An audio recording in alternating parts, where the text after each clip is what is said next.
जेनखागोन होननानैथ' माने फिल्डआव हाबा गतिके देरहागोन होननानै हाबनांगोन आरो मिजिंखौबो देरहानाय लानानै गेलेनांगोन गतिके बे मात्र धोरोमल' आरोखि राजखान्थिनि मोनसे धोरोम बिसोर राजखान्थि नालाय गेलेनांगोन आरो नङाबा बिसोरो जोंनि केन्डिडेटखौ सापर्ट खालामनांगोन। खुलुमबाय रायजोफोर फिथांखि ब्लग चेनेलाव आरोबाव नोंथांमोनखौ बरायनानै लाग्रोनाय जाबाय। स' रायजोफोर फैबाय थानाय लकसभा इलेक्सननि थाखाय आसाम एसेम्ब्लिनि मासिगिरि मानाव गेदेर बिश्वजित दैमारि बिथाङा मा फोरमायखो? नाय बीपीएफ हा जे समाव बीपीएफ आ सबसे गोख्रोंमोन जेरावबो एमएलए दंमोन मन्थ्रिबो दंमोन अब्लाबो 1.5 लाखसोल' भट मोनदोंमोन होमब्लाथ' आंबो दंमोन मोनथिबायना बे समावबो नाथाय बीपीएफ नि हालोदा बै समनि नंलिया दा बीपीएफ आव आंनो गैला जौस्रां बर'आनो गैया आरो गोबां दं आं दा नाम लानानै बुंदों जे जोंनो बीपीएफ आव दा गैला जि समाव 1.5 लाख मोनदोंमोन आरोथ' गोबां नोंथांमोनाबो मोनथिगौ गतिके बीपीएफ आ माने मेया दाख्लै अबस्थाया बिराद गाज्रिमोन बिनिख्रुइ एसे मोजां जादों नाथाय बीपीएफ आ आगोलनि बै 1.5 लाख भट मोननायसिमावनो सफैयाखै आरोखि गतिके बे हिसाबै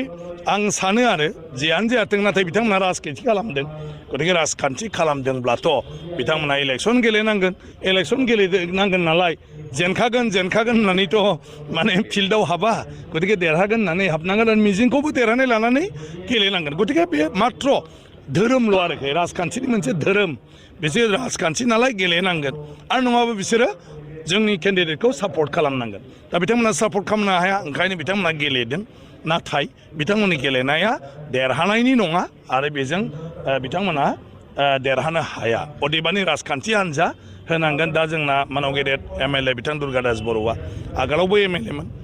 आगोलावबो इलेक्सन गेलेदोंमोन एमएलए नि अब्लाबो बिथाङा देरहानो हायाखै आरो दाबो बे एखे भटखौनो मोनगोन बिथाङा गावनि जिखिनि भट नाथाय बियो माने मंगलदै लकसभा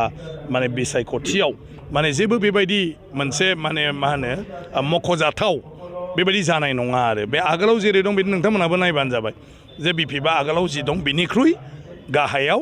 दं अब्लाथ' 1.5 लाखनिफ्राय गाहायावसो फैगोन आंनि हिसाबावबो आरोखि नोंथांमोननि हिसाबावबो मा बेखौ बयनावबो सोंदो। जोङो बिसोरबायदि मानसिनिफ्रायनो सोलोंनानै लानाया गोनां दा बिथाङा सारिफाले नुहुरखाबाय दे बीपीएफ आ फैबाय थानाय लकसभा एमपि इलेक्सनावहाय थारैनो जेनगोन आरो बै समावहाय बिथांमोना जेब्लानाखि बिश्वजित दैमारिया बीपीएफ आव दंमोन बे समावहाय बिसोरहा एमपिबो दंमोन एमएलए एमसिएलए गासैबो दंजोबोमोन नाथाय बै समावनो बिथांमोना जेनखादों आरो नैबे फैबाय थानाय जे लकसभा बे लकसभा इलेक्सनावहाय बिथांमोना जेनगोना रोखाखा होननानैहाय बिथाङा फोरमायखाबाय दा बिश्वजित दैमारिमोन बायदियानो जुदि बीपीएफ खौ नागारनानै थांबायब्ला आरो बिनि अनगा गुबुन एमसिएलएफोर दंबावो एमएलएफोर दंबावो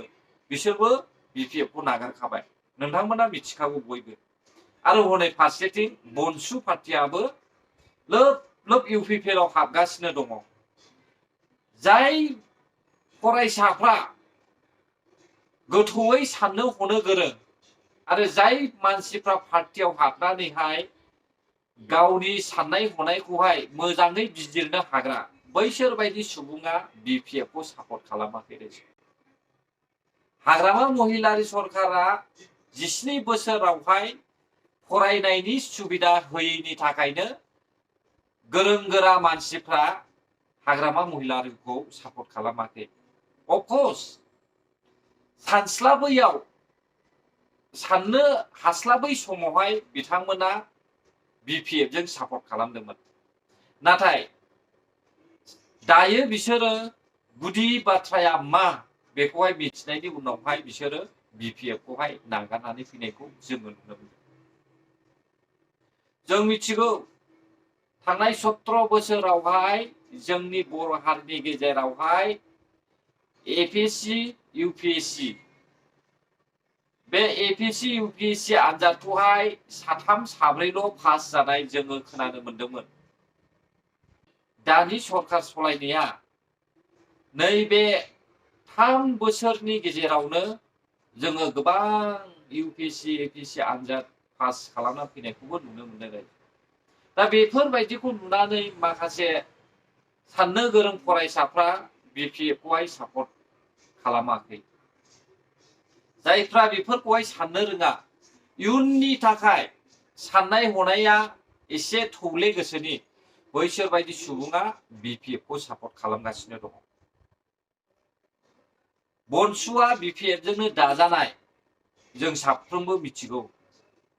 दा बनसुनि गोबांथार दैदेनगिरिफ्रानो UPPL आव हाबबाय जायफ्रा पलिटिक्सजों इनभल्व दङ आरो जायफ्रा पलिटिक्स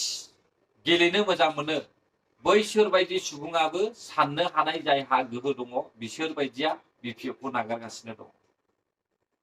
फैबाय थानाय लकसभा इलेक्शनावहाय जेनगोना रोखा बेखौहाय आसाम एसेम्ब्लिनि मासिगिरि बिश्वजित दैमारि सारा क्लियारलि बाथ्रा बुंनानै होखाबाय आरो बिनिफ्राय दुखुनांथावसिन मा बाथ्रा दंबावो रायजोफोर भिडिअआ बेसेखिनियानोमोन नोंथांमोननि थाखाय गोरोन्थि जाबायब्ला आंखौ निमाहा होदो जुदि नोंथांमोना भिडिअखौ मोजां मोनदोंब्ला हायोब्ला like share comment and subscribe खालामनानै होब्लानो जाबाय भिडिअखौ जोबजासे नायनायनि थाखाय गोजोन्थों बर' हारि जय जाथों जय बर' हारि